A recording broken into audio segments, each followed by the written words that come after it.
Welcome to the Colorado Real Estate Leaders Podcast, brought to you by Trailstone Insurance Group, bringing you interviews with Colorado's best real estate and mortgage professionals, empowering you to understand the current trends in the housing market so you can make the American dream your reality.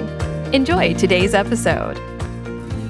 Well, it's a great day in Colorado, and welcome to the Colorado Real Estate Leaders Podcast. Today we have with us Chad Cabalka, who is a real estate agent with REMAX Professionals. Chad, welcome to the program. Hey, thank you so much for having me. Pleasure to be here. You're welcome. So I love learning things from people based on their personal and professional life experience, because you can talk about the same thing over and over, but you get all these different nuances. So I love learning from people. And the first thing that I love to start off with is, what got you started into the real estate business in the first place? Because so many times there's this really fun story, or even just a legacy of my grandparents and my parents were in real estate. So what is your story? So back in 2007 and 8, I was down in Arizona playing football down there. And for all my big dreams and aspirations of playing for a big D1 powerhouse school, I quickly realized that if I wasn't going to be put on scholarship, that it was going to drain the college savings account pretty quickly. So after a couple years down there, didn't get put on scholarship, decided to come on back home. And when I got home, I was kind of aloof, didn't really know what I was going to do. And like you said, parents have a little bit to do with it. My dad had actually just started real estate. He was finishing up school. He was a professional engineer, traveling engineer, salesman my whole life. And he had just kind of made the transition into wanting to be his own boss. And I'd said, you know what? I've always thought about doing that. Why don't I give it a shot while I'm finishing up school here? And so I jumped on the ship as it was crashing and burning in epic proportions in 2008. Literally, Yes, it was. Yes. When did I get my license? I finished up my license in November of 2008, and I think it was the week Lehman Brothers went under. So I timed it phenomenally horribly. But fast forward about 2 months, and I realized, this is a beautiful thing that I really, really seem to enjoy. And I didn't end up finishing school, which, my wife holds against me to this day, but it's okay. And, fast forward 12 years later, still started with REMAX Professionals, still with them, still happy to be there, and happy to help clients and real estate professionals in every way I can. Yeah, there's a couple things to unpack there. We're going to talk about helping other real estate professionals and all, but let's talk about first. I know you're really strong at building relationships with your clients, not just being a transactional type broker, but actually building meaningful relationships. Can you walk us through that? Yeah, I think that's probably the single biggest pitfall. Once a real estate agent starts their business and really starts to feel it avalanche, one of the biggest mistakes you can possibly do is be the agent that when you walk away from the closing table, you don't hear the buyer or seller doesn't hear from you again. You've just done a bang up job. You got them their dream house, hugs and kisses at the closing table, and then you just ghost them.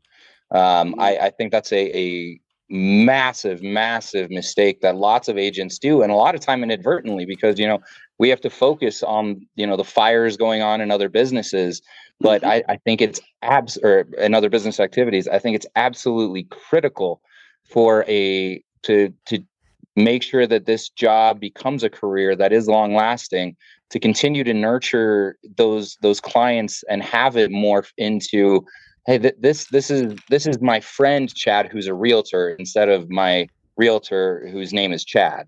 I have a system in place that I've developed over the past 12 years of making sure I'm always loving on my past clients, and sending them little gifts here and there, shooting them text messages or video messages, just to make sure they know I'm thinking about them.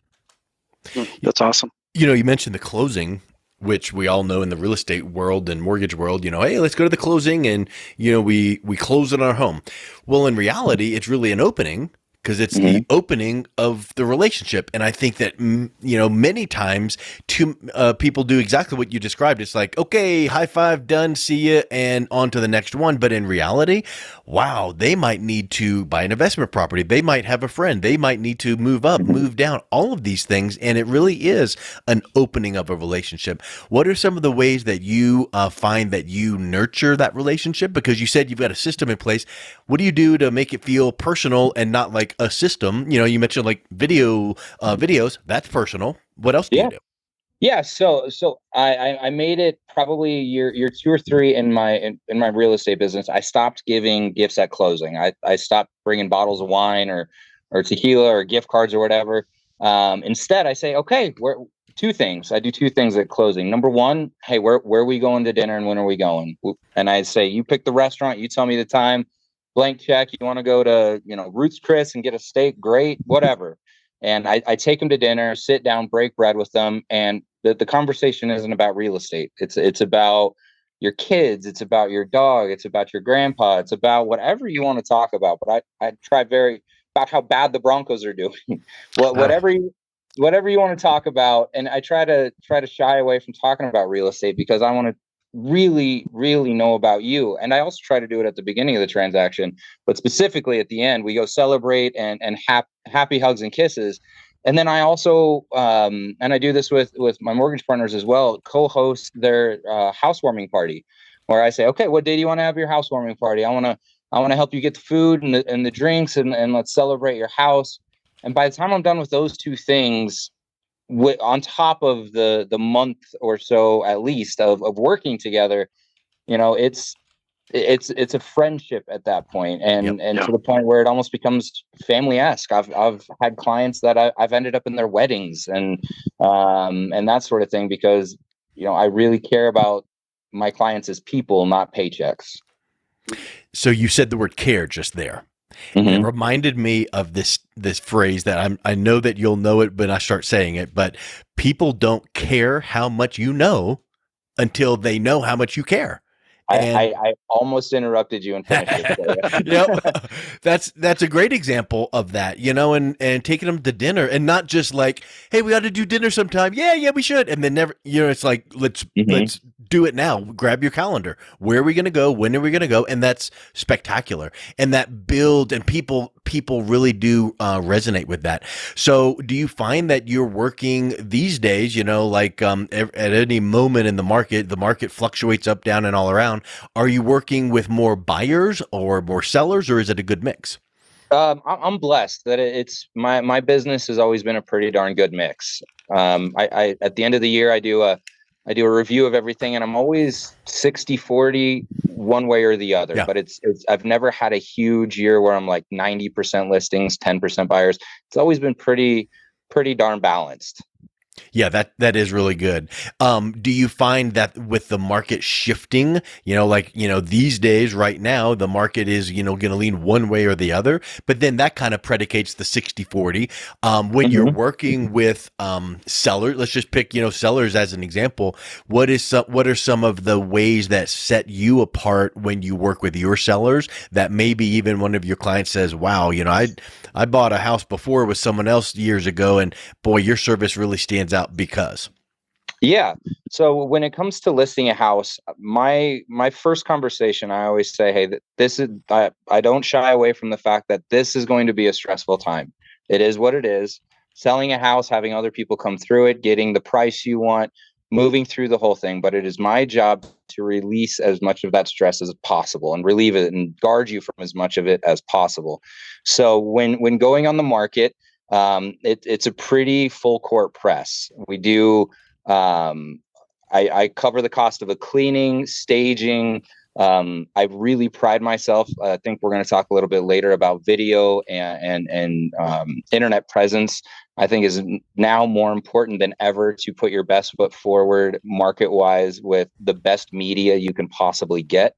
So I have a phenomenal drone pilot who takes a fly through video of your home, doing layouts and the whole 9 yards. And it doesn't matter if it's a $300,000 condo or a $5 million estate. Everybody gets the same level of care everybody gets the same level of detail and attention when it comes to listing the house. And when we go on the market, especially in this market, now that it's transitioned from being a wildfire sale, 95 offers in a weekend, that we're seeing some properties, stay on the market for a couple of weeks. I do bi-weekly video updates to my clients about, hey, here we are. I like for them to see my face. So I send them a video saying we've had X amount of showings. We have activity from this person and this person. Here's the strategy I think we should go moving forward. Watch this video, give me a call back in a couple of minutes, and we'll talk. I think that's a really good way for them to receive the information from me, not from a voice over the phone or a text message or an email, but they actually get to see my face, see my emotion and my care, like you said. They think about it, and then we call back and continue game planning on how to move forward. And then the funnest part about listing a house to me is the negotiation part. I'm a big old softy when it comes to my clients, but I'm a pit bull when it comes to making sure we get you exactly what you want, how you want it, where you want it. And I really, really enjoy that part. That's pretty cool. And it makes me think too about, you said you send out the bi-weekly updates. So every 2 weeks, you don't wait for them to go, haven't heard from you. No, I used the wrong verbiage, I guess. Not bi-weekly, twice a week. So every Even Monday, better. every Monday. So after the weekend, and then every Thursday before we go into the weekend. Okay. And I keep it under 2 minutes. Doesn't take long for me to do it all. I use a service called Bomb, and it's really quick, easy to upload. Gets shot to your phone, and they receive it. And like I said, it's just a 2-minute blurb of, this is our activity. Here's what I think we should do. Call me when you have time. And it allows you as the seller to see my care, see my emotion, that again, you're not a paycheck to me, you're a person. It's a very big deal to sell your house. It's 99% of America's biggest assets, the home that they're sleeping in. So I take great care in that. And I want my clients to know that I take great care in that. And it also shows structure. When they know that twice a week we're going to get this, and that's, they might have even had the thought cross their mind, oh, I wonder if, and boop, there's his video update, and that answered the question. Probably a good percentage of people don't even need to call back because it's like, got it covered, thanks, man. And I think that when people can tell you are structuring your service to them, boy, it makes them feel that much comfortable about what's to come, because it's like, okay, the next step he just said is going to be this part of the transaction. I know he's got it covered. Yep. And especially with real estate, if it takes 4 or 5 weeks to get a house under contract, there's a lot of silent time during that. My seller isn't sitting in my office making sure that I'm texting and replying and getting feedback and chasing all the possible carrots, and making sure that I'm keeping them as up to date as possible about what's going on with their deal is vitally important to me and to them. So let's talk a little bit about what you said, video and online presence. So you focus a lot on personal relationships, referrals, all of that. But also we must know that we live in a society that when we need something, we go to online or Google. So talk a little bit about how you lay out the breadcrumbs that way as well, to be educating your target audience on what you can do. So as far as my personal brand, or as far as listing somebody's property? Your personal brand, just kind of educating people on what you can do for them. Sure. So I have a pretty big YouTube following at this point. I think I'm up to about 4,000 subscribers. I do, Nice. I do videos throughout Denver. I ran into a little hiccup with YouTube. As much as I love it, back when I started doing YouTube, I thought I was just a little minnow swimming underneath the radar, and it wouldn't matter if I used copywritten music. Well, fast forward a couple of years, and YouTube decided to put in place a system to identify and delete any videos that had that. So I lost about 85 videos because I used some Kiss background music or Jack Harlow or something. And for all the aspiring content creators out there, be darn sure that you're using that you're using licensed music to use. So, but Yeah. anyhow, so yeah, I've built a personal brand via YouTube, via Instagram, for attracting new business to myself. Doing neighborhood tours of Denver. What's cool to do for Christmas in Denver? Hey, check out this $4 million listing in Golden. You know, that sort of thing. But it's also curtailed itself into helping me get better exposure for my clients as well, because I have that following already. So if I'm listing, you know, Mike, if I'm listing your house and I have my drone videographer go through there, and we get this awesome, cool video that's really trendy and again, awesome. Yes, I'm going to throw it up on Zillow and MLS. People are going to see it there, but then also followers on my channel are going to see it as well. So it's just one more leg that I think is highly unique to the service that I offer, because there's only a handful of agents in our market that have tackled the YouTube beast, and I'd like to count myself among them, although there's some really, really good ones out there. So building my personal brand also goes to support my clients and helping them achieve their goals as well. Yeah, it's a really neat contrast. You're focusing on your clients while building your personal brand, and you're building your personal brand while spotlighting your clients, and everyone wins. Exactly. Excellent. I think that's, people that, everything you've talked about so far here is all of these, some tried and true ways of dealing with people the right way, showing up at closings, right? Because sometimes that doesn't even happen. Oh, but we're not calling it a closing. We're calling it an opening of a relationship, and then using, communication. It's hard, oh, well, here's this little website. You can just check status anytime. Nope. You are calling them with a personal video email twice a week. Hey, here's the update. Call me if you need me. And all of these personal touches. But then you're not relying only on that. You're going out and mixing in promoting your clients' homes with also educating the public. And that just brings that holistic 360-degree view. I think that is just spectacular. Yeah. And for helping buyers, I touched on it earlier about how much I love negotiating on the seller side, but I take even more pride, I think, in helping buyers get negotiated the best terms possible. And we're finally in a market where you can really, really find some good deals out there for buyers if you aggressively go after them and track them down. We're not quite there yet with the rates, because they popped back up, but I think they're going to come back down soon. You guys are the experts in that, but we're in a place where a lot of my generation can get back into the race of homeownership. I'm really excited about that. I think that you would agree with this. If someone says, oh, well, I noticed the rates inched up, down, or whatever, here's the deal. Why do you need to buy a home right now? And once you decide on that, and buy or sell, right, you make the best decision with what tools and data that's on hand right now.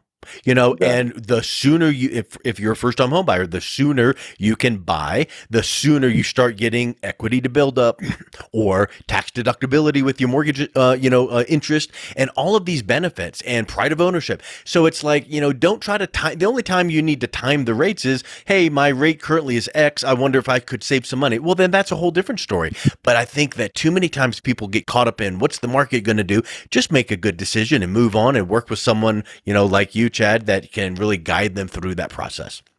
Absolutely. And you buy the house, you date the rate. That's become like a really horrible tagline, but it is so true. It is true. You marry the house, date the rate. You can always refi when rates come down, but don't miss out on a deal and a house today because you think the rates are going to the rates are in a bad place. They'll always circle around. Exactly. What goes up must come down, and all of that. So yeah, it's a great point. Well, Chad, it's been great chatting with you. If someone is listening to this going, man, I like that energy, that style, that personal touch, what's the best way they can reach out and connect with you? Best way is the traditional way. I'm futuristic when it comes to marketing, video, and all that sort of stuff, but I also absolutely adore picking up the phone and talking to somebody. So they can give me a phone call day or night. Number is 720-401-2711. Excellent. And we'll also have the link to your website in the show notes, so people can then just click right on that. But give them a call, and I really appreciate you coming on, Chad, today. It was a wonderful time of learning how you serve your clients. Thank you, Chad. Yeah, I absolutely appreciate the opportunity, and you guys have a great rest of your day. Thank you for listening to the Colorado Real Estate Leaders Podcast, brought to you by Trailstone Insurance Group. To learn more about the topics mentioned on today's show or listen to past episodes, visit www.coloradorealestateleaders.com.